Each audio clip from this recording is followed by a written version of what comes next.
L'album il sort dans plus de 20 pays.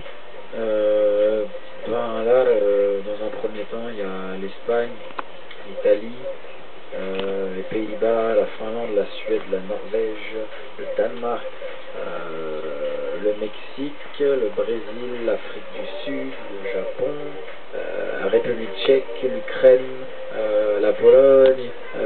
Ça fait pas mal de pays et puis il y a une grosse promo qui m'attend là. Je vais me déplacer dans un peu tous les pays. Donc là, une fois que l'album est lancé en France, je vais m'occuper justement d'aller voir un peu tous ces pays et voilà, de finir avec le Japon en juin, qui est le dernier pays à sortir l'album. Dans un premier temps, en fait, il va y avoir des showcases dans tous ces pays où je vais aller faire la promo pour lancer l'album.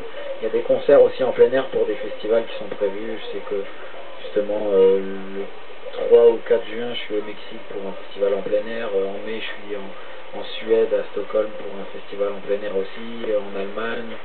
Donc il y a pas mal de festivals en plein air. Et une fois que la tournée en France sera terminée, je pense que le spectacle se déplacera aussi dans les pays où il y aura les plus fortes demandes. J'ai déjà commencé à bosser sur le Catch Me Tour là. Ça commence en octobre.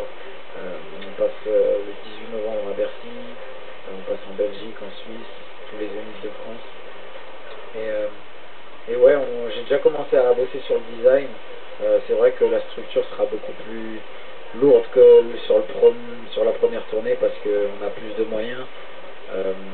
Je vais me servir de l'expérience de la première aussi justement pour en tirer le positif et le négatif pour justement passer un cap.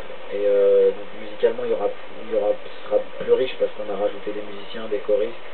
Il y aura toujours les danseurs, les décors. On va essayer de trouver des idées bien farfelues, bien folles. Et voilà, ça promet d'être un beau spectacle et plus riche que le premier.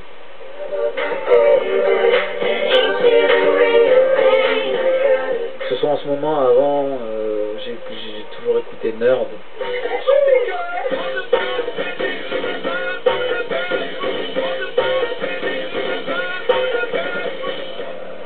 Pharrell, tout ça, Jay-Z, c'est des gens que j'aime beaucoup.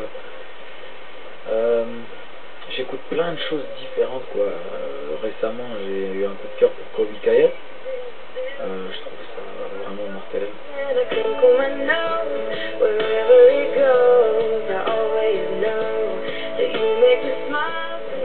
J'adore le grain dans la voix, tout ça. J'écoute, je peux écouter Timbaland, Ney Furtado, tout ça. J'écoute pas mal mon album aussi en ce moment pour justement réfléchir à la façon dont je vais réinventer les morceaux en live.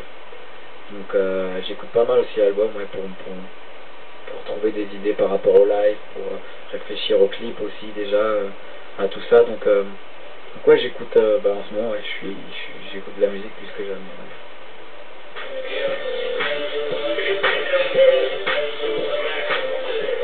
J'ai plus regardé des résumés ou des choses sur internet parce que j'étais aux États-Unis, donc je n'ai pas la possibilité de voir Popstar. Mais bon, comme c'est vrai que c'était la première édition qui suivait celle que j'avais fait moi à l'époque en 2003, il n'y avait plus de Popstar depuis, donc forcément j'étais un œil un peu plus attentif à Popstar cette année. Donc j'ai vu un peu les gens qui avaient gagné. J'avais un de mes danseurs aussi qui était dedans, un de mes anciens danseurs, donc c'était marrant, mais j'ai pas pu vraiment tout suivre. J'ai juste vu peut-être la finale et la première émission, je crois, et c'est tout.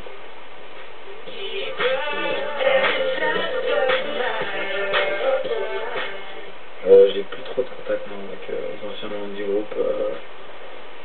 Voilà, chacun fait sa route. On avait vraiment des états d'esprit complètement différents, des âges aussi super différents, parce que c'est vrai que par exemple entre Lionel qui était le plus âgé et moi, il y avait quasiment 10 ans d'écart. Donc quand toi t'en as 18 et que la personne en a 28, c'est vrai que le fossé est assez énorme à cet âge-là. Donc voilà, enfin Lionel, je l'avais invité à mes concerts, il était venu à mes concerts sur la dernière tournée. Otis, j'ai plus de contact avec lui depuis le début. Et voilà quoi, chacun fait sa route quoi.